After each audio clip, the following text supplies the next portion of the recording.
Hello. ക്യോളം കത്തീഡ്രലിൻ്റെ ഉൾഭാഗം കണ്ടാലോ? കഴിഞ്ഞ വീഡിയോ കണ്ട് ഒരുപാട് പേര് മെസ്സേജ് അയച്ചു, വോയിസ് റിയലായി തോന്നിയില്ലെന്ന് പറഞ്ഞ്. ശരിയാ, കേട്ടപ്പോൾ എനിക്കും തോന്നി. കാരണം എന്താ? കേരളത്തിലെ ഒട്ടുമിക്ക ജില്ലയിലും ആൾക്കാരുടെ കൂടിയാണ് പഠിക്കുകയും വർക്ക് ചെയ്യുകയൊക്കെ ചെയ്തത്. അതുകൊണ്ട് എൻ്റെ മലയാളം ഇപ്പോൾ ഒരു സങ്കര ഇനം മലയാളമായിട്ടുണ്ട്. തനി കണ്ണൂർ ഭാഷയിൽ സംസാരിച്ചിരുന്ന ഞാൻ പറഞ്ഞ പല കാര്യങ്ങളും എൻ്റെ സുഹൃത്തുക്കൾക്ക് മനസ്സിലാവാതെയായി. പിന്നെ പലതും കളിയാക്കലിലേക്കും മാറി.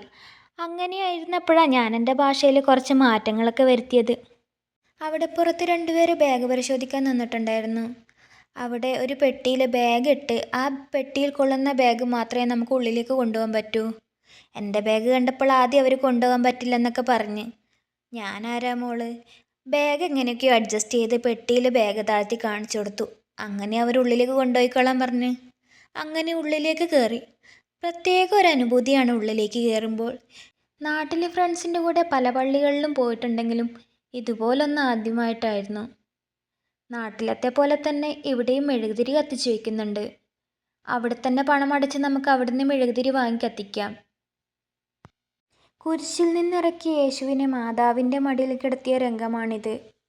ഇതുപോലെ പള്ളിയുടെ ഓരോ ഭാഗത്തും മാർബിളിൽ ശില്പങ്ങൾ കൊത്തിവെച്ചിട്ടുണ്ട്. ഇത് യേശുവിൻ്റെ ജീവിതത്തിലെ ഓരോരോ ഭാഗങ്ങളാണ്. പള്ളീൻ്റെ ഉള്ളിലെത്തിയപ്പോഴാണ് പണ്ടെൻ്റെ കൂട്ടുകാർ പറഞ്ഞൊരു കാര്യം ഓർമ്മ വന്നത്. ആദ്യമായി നമ്മളൊരു പള്ളിയിൽ പോകുമ്പോൾ അവിടെ നമ്മൾ 3 കാര്യം പ്രാർത്ഥിച്ച് നേർച്ചയിട്ടാൽ ആ കാര്യം സാധിക്കുമെന്നാണ് പറഞ്ഞിട്ടുള്ളത്. അങ്ങനെ ഞാനും പ്രാർത്ഥിച്ചട്ടോ 3 കാര്യം. പ്രാർത്ഥനയും കഴിഞ്ഞ് വീഡിയോ എടുപ്പായി മുന്നോട്ട് പോയപ്പോഴാണ് മനസ്സിലായത്, ഈ പള്ളി മുഴുവൻ കാണിക്കാൻ നിന്നാൽ വീഡിയോയുടെ ലെങ്ത്ത് കൂടിക്കൂടി വരും. അങ്ങനെ പ്രാർത്ഥനയൊക്കെ കഴിഞ്ഞ് വീഡിയോ എടുപ്പ് തുടർന്നുകൊണ്ടിരിക്കുകയാണ്.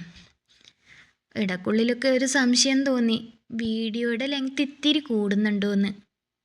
സാരമില്ല, എല്ലാ ഭാഗവും കാണിക്കാതെ എങ്ങനെ പോകാനാ. കഴിഞ്ഞ വീഡിയോയിൽ ഈ പള്ളിയുടെ കഥ മുഴുവനും പറയാൻ പറ്റിയില്ല. ഈ പള്ളിയിൽ പ്രവേശിക്കാൻ പിശാചിന് പറ്റാതിരുന്നപ്പോൾ പിശാച് ഈ പള്ളിക്കൊരു ശാപം കൊടുത്തിട്ടുണ്ട്. ഈ പള്ളിയുടെ പണി പൂർത്തിയാകുന്ന ദിവസം ലോകാവസാനിക്കുമെന്ന്. അതുകൊണ്ട് തന്നെ ഈ പള്ളിയുടെ പണി ഒരു കാലത്തും പൂർത്തിയായില്ലെന്നാണ് പറയുന്നത്. പണി പൂർത്തിയായില്ലെങ്കിൽ എന്താ, ഈ പള്ളി കാണാൻ ദിവസവും ഒരുപാട് ആൾക്കാർ വരുന്നുണ്ട്. ഈ പള്ളിയിൽ ചില ഭാഗത്ത് നമുക്ക് റെസ്ട്രിക്ഷൻസ് ഉണ്ട്. എല്ലാ ഭാഗത്തും നമുക്ക് ഉള്ളിലേക്ക് കയറാൻ പറ്റില്ല. അങ്ങനെ പള്ളിയിലെ പ്രാർത്ഥനയും വീഡിയോ എടുപ്പും പിന്നെ പള്ളിയിലെ അച്ഛൻ്റെ പ്രസംഗമൊക്കെ കേട്ടിട്ടാണ് ഞങ്ങൾ അവിടെ നിന്ന് ഇറങ്ങിയത്. ഞങ്ങൾ കേട്ട പള്ളിയിലച്ഛൻ്റെ പ്രസംഗത്തിൻ്റെ ചില ഭാഗം കൂടി ഈ വീഡിയോയുടെ അവസാനം ചേർക്കുന്നു. നിങ്ങൾക്കുള്ള അഭിപ്രായങ്ങൾ കമൻറ്റ് ബോക്സിൽ രേഖപ്പെടുത്താം. Wie im Himmel, so auf Erden. Unser tägliches Brot gib uns heute und vergib uns unsere Schuld, wie auch wir vergeben unseren Schuldnern. Und führe uns nicht in Versuchung, sondern erlöse uns von dem Bösen. Denn dein ist das.